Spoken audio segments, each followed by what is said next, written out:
Ubiquémonos en el eje del tiempo. Año 2006. El mundo no solo estaba cambiando, se estaba rompiendo de una forma que apenas empezábamos a procesar. La ingenuidad tecnológica de los noventas, esa promesa casi infantil de un fin de la historia, donde todos seríamos felices consumidores bajo el resplandor de una pantalla global, se había podrido. Vivíamos la resaca moral del atentado del 9/11, una época donde la seguridad se convirtió en una obsesión y la privacidad en una moneda de cambio. El enemigo ya no era un país con una frontera que pudieras bombardear en un mapa, era una sombra, un concepto abstracto, un miedo invisible que se filtraba en las noticias cada noche mientras cenábamos. En este escenario, James Bond era un chiste de mal gusto, un anacronismo viviente que olía a naftalina y guerra fría. Ver a Pierce Brosnan escapando de un satélite láser con un auto invisible en Die Another Day fue el punto de ruptura. No solo era mala ciencia ficción, era una falta de respeto a la inteligencia de una audiencia que veía en las noticias ejecuciones reales y conflictos asimétricos. Bond era como ver a un abuelo intentando bailar dubstep, vergonzoso, forzado y, sobre todo, irrelevante para un mundo que ya no creía en la elegancia sin manchas. La franquicia estaba muerta porque ya no tenía nada que decirnos sobre nuestra realidad. Mientras tanto, en las periferias del mainstream, el cine de acción estaba madurando a golpes de realismo. Teníamos a un Jason Bourne redefiniendo la fisicidad del espía, como un animal paranoico, o a un joven Christopher Nolan que, con Batman Inicia, nos había enseñado que el público estaba hambriento de orígenes. Ya no queríamos al héroe perfecto que cae de pie. Queríamos ver cómo se forjaba el acero. Queríamos ver el trauma original. Queríamos el año cero. Queríamos entender por qué un hombre decide voluntariamente convertirse en un asesino a sueldo del gobierno y qué parte de su alma tenía que dejar en el camino para lograrlo. ¿Por qué existe esta película? ¿Por qué el cine de los 2000 estaba obsesionado con la desmitificación? Es lo que los académicos llaman el realismo sucio.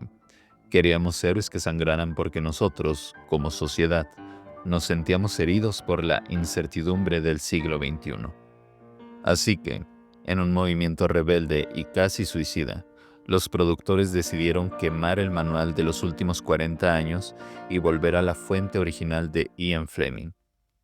Un lugar oscuro donde Bond no era un caballero de la mesa redonda, sino un instrumento romo, un tipo que hacía el trabajo sucio para que los políticos pudieran dormir tranquilos.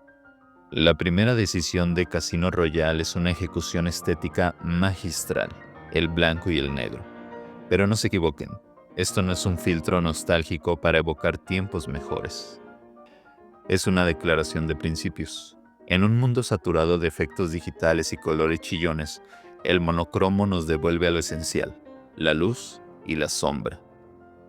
El bien y el mal desdibujados en una escala de grises. Es un homenaje directo al cine negro de los años 40, a ese film noir donde los protagonistas eran hombres atrapados en un destino fatal. Hablamos de una tradición que bebe de directores como Fritz Lang o John Huston, donde no había finales felices, solo tipos cansados intentando sobrevivir a su propia moralidad en un mundo que ya los había masticado y escupido. Esta intro es puro New Noir. Es la misma energía que se siente al leer a Alan Moore en Watchmen. Es esa voluntad de agarrar a un ícono de la cultura pop, un símbolo de la perfección occidental, y lanzarlo al lodo a ver si todavía es capaz de respirar. El Bond que vemos aquí, ahogando a un hombre en el lavabo de un baño público mientras los azulejos se tiñen de un tono oscuro, no es un héroe, es un animal herido en una jaula de cerámica. Es la representación de una masculinidad que ya no pide permiso para ser brutal.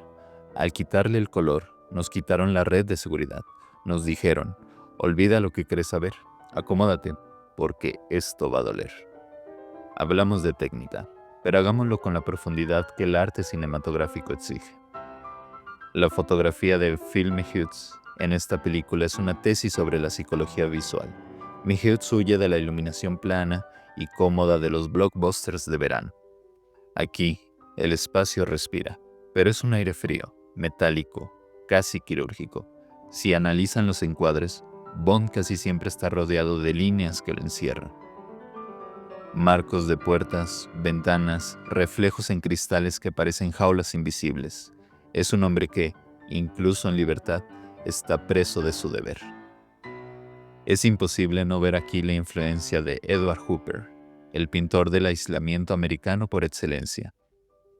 Al igual que en Night Huts, Bond aparece a menudo en espacios lujosos, en bares de hoteles de 5 estrellas o en trenes de alta velocidad, pero visualmente se siente como el tipo más solo del planeta.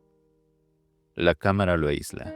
Los azules gélidos de la paleta de colores no son un capricho, son una representación visual de la frialdad emocional.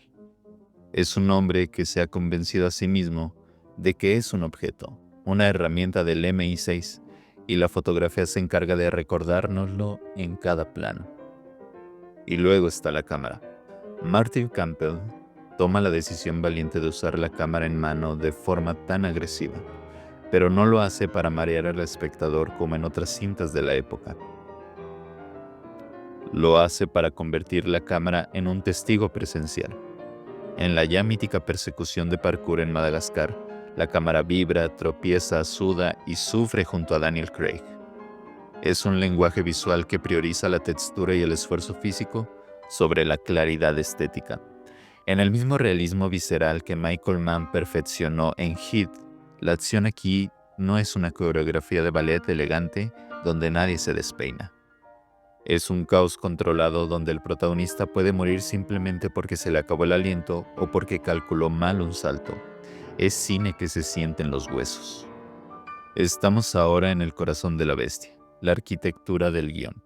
Aquí es donde Casino Royale comete su mayor acto de rebeldía frente a su propio legado de 50 años. En el canon tradicional, la chica Bond era un accesorio, un trofeo o una traidora de cartón de piedra. Pero Vesper Lynd es otra cosa. Vesper es un espejo.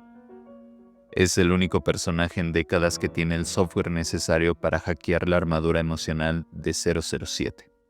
Su primer encuentro en el tren es, para mí, una de las mejores escenas de diálogos de cine de acción contemporáneo. No están coqueteando, o al menos no en el sentido tradicional. Se están diseccionando. Vesper lee a Bond como si fuera un informe psicológico. Su arribismo social, su desprecio por las mujeres como mecanismo de defensa, su orfandad disfrazada de patriotismo.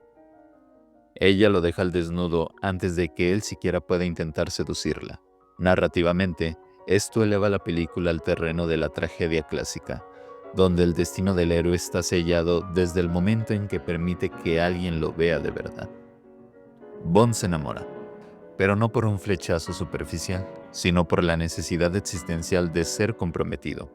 Y es aquí donde la película se vuelve verdaderamente cruel. La escena de la tortura no busca el morbo del dolor físico por el simple hecho de impresionar. Busca destruir el mito de la masculinidad inquebrantable que el propio Bond se ha construido. Ver al ícono cultural más grande de Inglaterra gritando de dolor, desnudo y a merced de un villano tan humano y patético como Le Chiffre, un tipo que llora sangre y que solo está ahí porque le debe dinero a la gente más peligrosa que él, es revolucionario. El final en Venecia no es solo en un gran set de acción con edificios hundiéndose, es la metáfora definitiva de la psique de James Bond. Todo lo que intentó construir fuera del servicio secreto, una vida normal, un amor real, una identidad propia, se hunde de forma estrepitosa bajo las aguas del Gran Canal. Es una ópera trágica, en la que el héroe gana la misión, pero pierde su humanidad. La muerte de Vesper no es solo un motor para la secuela, es la herida que nunca va a cerrar, y que justifica el por qué Bond que conocemos después es un hombre de hielo. Si tengo que ponerme crítico, diría que Casino Royale es una bendición y una maldición al mismo tiempo. Fue tan condenadamente buena, tan precisa en su tono, que condenó a la saga de Daniel Craig a vivir en una depresión narrativa constante. Después de esto, Bond ya no pudo volver a divertirse de forma genuina. Nos malacostumbramos al trauma como el único motor válido para contar historias de espías.